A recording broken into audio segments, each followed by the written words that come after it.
Mémoire vive, Présenté par Christelle Lepolothèque et préparée par Rachel Rimer. Une émission de la Fondation pour la mémoire de la Shoah avec RCJ.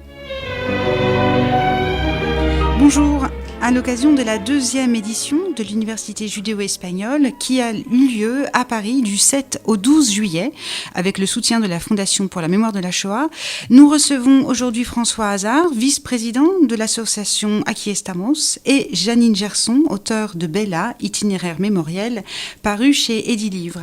Votre livre, Janine Gerson, retrace l'itinéraire mémoriel donc de Marianne, enfant cachée pendant la guerre, qui décide à l'aube de la cinquantaine d'interroger sa mère, Bella, qui vit dans une maison de retraite, sur ses origines juives de Salonique et qui va petit à petit renouer avec une histoire, avec une culture, celle des judéo-espagnols. Alors il semblait assez évident de vous recevoir tous les deux ensemble, puisque Janine Gerson, vous avez été présente à cette université d'été et que l'association Aquí Estamos joue un rôle important dans votre livre.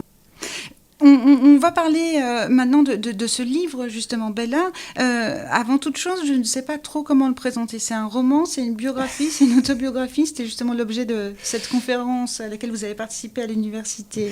Oui, c'est une très bonne question parce que c'est ni l'un ni l'autre. Mm-hmm. Ça n'est pas un roman, ça n'est pas une autobiographie. C'est ce que j'ai appelé un itinéraire mémoriel. Et je dois dire que c'est mon ami Jean Carasso qui m'a trouvé cette appellation, car je lui avais fait lire mon manuscrit. Et il m'a dit, mais ce que j'appelle, moi, un itinéraire mémoriel, c'est un chemin sur ta mémoire et sur les souvenirs évoqués par le chemin que tu vas faire. Et c'est donc, ça peut être aussi un voyage évocateur de souvenirs. Donc c'est un peu tout ça. Et c'est vrai que j'ai commencé par écrire un récit et auto-éditer un récit destiné à ma famille, mais que finalement je me suis inspirée de ce récit pour l'élargir, l'agrandir et en faire ce que j'ai appelé cet itinéraire mémoriel, Bella. Alors la question de la mémoire et surtout de la transmission de la mémoire parcourt tout votre livre. Mais au départ de cet itinéraire mémoriel, donc, oui. le souvenir est associé à la douleur pour Marianne, votre narratrice. Tout à fait, parce qu'elle fait partie de cette génération qui ne savait rien, qui n'a pas interrogé ses parents. Et il est clair qu'après la guerre, les rescapés de la Shoah ne parlaient pas. Donc c'était une chape de silence et je crois qu'il a fallu une 50aine d'années pour que les langues se délient. Alors il y a eu plusieurs facteurs. En ce qui nous concerne, c'est qu'un jour, quand ma mère était en maison de retraite, on s'est plongé dans des photos. Et que là, on s'est rendu compte que des personnes, on n'arrivait pas à retrouver les noms. Donc on s'est dit que ces gens-là étaient doublement morts. Mmh. Ensuite, j'ai rencontré des personnes qui animaient un cercle de généalogie et qui voulaient interviewer des personnes âgées racontant l'incendie de Salonique. Ils voulaient faire un film. J'ai proposé à ma mère de participer à ce film. Et comme elle avait été très très belle et très coquette et qu'elle se voyait vieillir, elle n'a pas voulu qu'on la filme. Donc elle a néanmoins accepté qu'on l'enregistre. Et c'est comme ça que l'aventure a commencé.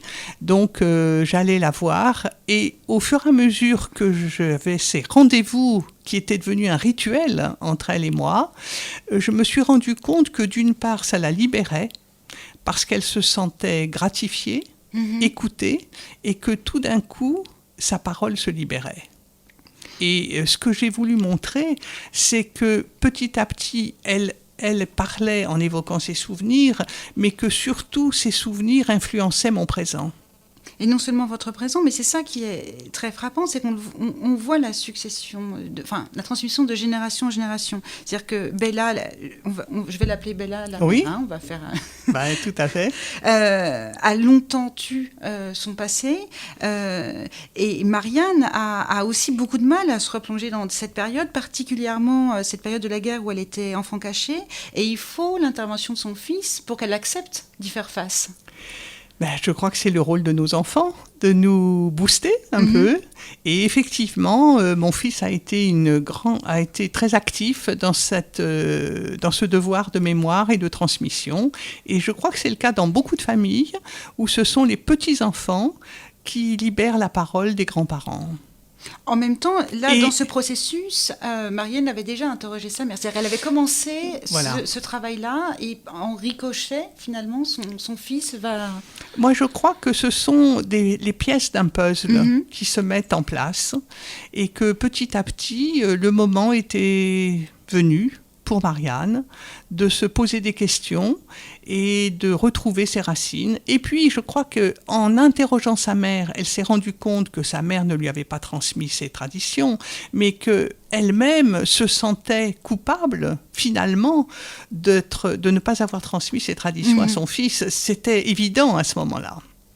Ce qui est également très sensible dans votre livre, c'est le fait que Marianne avait déjà connaissance, de manière peut-être inconsciente, mais de presque tout ce qu'elle va apprendre au cours de son enquête. C'est-à-dire qu'elle se réapproprie un passé qui lui appartenait sans qu'elle le sache, d'une certaine manière.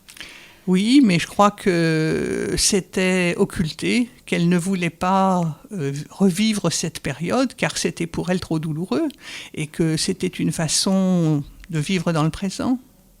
Cet itinéraire-là, j'imagine que c'est des choses que vous avez évoquées lors de la conférence à l'université d'été. Bien sûr. Il y a une sorte de mode d'emploi presque, parce qu'à un moment dans le livre, donc Marianne va voir à l'Alliance israélite universelle pour obtenir des informations sur ce qui se passait à Salonique, des choses comme ça. Il y a une sorte comme ça de... C'est-à-dire qu'en fait, au fur et à mesure que j'écoutais ma mère, ça m'a donné envie d'aller voir par moi-même. Et effectivement, je suis allée consulter les archives de l'Alliance, où Jean-Claude Couperminck m'a ouvert ses archives, parce que j'espérais trouver des photos de la classe de Salonique, ce que je n'ai pas trouvé. Par contre, j'ai trouvé des lettres de ses institutrices. Et c'est ça qui est aussi drôle finalement, c'est que au fur et à mesure où j'allais voir ma mère, elle me donnait des informations à chaque fois complémentaires. Et donc elle m'a dit un jour, finalement j'ai retrouvé le refrain de la chanson de l'Alliance que nous chantions à chaque distribution des prix. Et c'était évidemment inscrit dans sa mémoire. Et puis un jour elle m'a dit, j'ai aussi retrouvé le nom de l'institutrice, c'était mademoiselle Amaradji. Et quand je suis allée à l'Alliance et aux archives, j'ai retrouvé une lettre de mademoiselle Amaradji. Donc c'était un peu ma mère qui me parlait. Oui, ce qui est drôle en même temps, c'est que votre mère disait qu'elle était une très bonne élève et finalement dans les archives... Donc c'est à la fois la mémoire et rétablir la vérité. Oui, c'est là où je dis qu'elle s'était peut-être un peu vantée, parce qu'elle m'a toujours dit qu'elle était une excellente élève et qu'on envoyait les excellents devoirs aux archives de l'Alliance. J'ai eu beau chercher, je n'ai pas trouvé. Mais bon, on lui pardonnera, c'est pas grave. En l'occurrence, peut-être pour revenir justement sur cette université d'été et sur cette conférence, est-ce que vous avez le sentiment, François Hazard ou Jeanine Gerson, qu'il y a une vraie recherche des origines et qui passe justement par ce travail de recherche dans les archives ?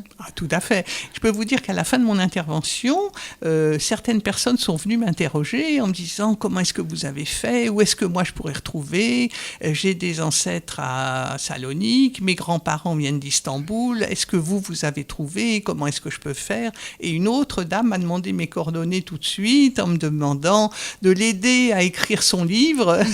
Donc je crois que parce que vous faites des ateliers d'écriture également ? Mais moi je suis participante, j'anime pas des ateliers d'écriture, donc elle va être très déçue cette dame. Mais bon, je vais l'aider évidemment dans la mesure de mes moyens, mais moi j'ai senti un réel intérêt, oui, tout à fait. Ces témoignages, comme celui que vous faites, Jeanine Gerson, c'est aussi des choses qui sont importantes pour l'association, c'est-à-dire vous recueillez éventuellement des témoignages, des choses comme ça ? Alors moi, ce que je voudrais dire justement, c'est la raison essentielle pour laquelle j'ai écrit ce livre. C'est d'une part pour transmettre des traditions aux nouvelles générations, à mes enfants, mes petits-enfants, mais c'est aussi pour remettre en lumière la communauté juive de Salonique, et parce que c'était une communauté florissante, cultivée, francophone, francophile, et qui a été complètement décimée donc oublié, donc injustement oublié, je dirais. Et comme je trouve qu'on n'en parle pas assez, je me suis donné comme mission d'en parler beaucoup. Et je peux vous dire que j'ai des amis non juifs qui ont lu mon livre et qui ont découvert l'existence d'une communauté juive de Salonique. J'ai un ami qui m'a dit « Ah bon, il y avait des juifs à Salonique ?» Donc l'objectif est réussi. Absolument. Et je continue. Je crois, Janine, que tu as une très belle formule. Hein. Tu dis, quand on sait d'où l'on vient, on avance mieux. Voilà, on avance mieux quand on sait d'où l'on vient. Voilà. Et ça, je pense qu'on le partage tous, en tout cas à Estamos. C'est vraiment le travail de mémoire est essentiel, mais il n'a de sens en même temps que s'il est partagé, transmis. Et s'il peut aboutir à un projet nouveau et à être inscrit dans le monde d'aujourd'hui. Hein, ce qu'on découvre quand on regarde nos ancêtres, c'est qu'en fait, ils étaient très intégrés. Ils ne vivaient pas dans des ghettos. Hein, évidemment, ils étaient juifs, mais ils prenaient un peu des Grecs, un peu des Turcs, un peu des Bulgares. Hein, notre culture n'a cessé d'évoluer, de s'intégrer plus ou moins, mais elle a toujours été un patchwork. Eh bien, aujourd'hui, on vit en France, on a des liens avec Israël, on va en Espagne, donc c'est normal qu'on reprenne aussi le flambeau et qu'on intègre de nouvelles choses à notre culture. Je vous remercie d'être venus, Janine Gerson et François Hazard. C'était Mémoire vive. Vous pouvez retrouver l'émission sur le web radio-rcj.info ou mémoirevive au pluriel.net.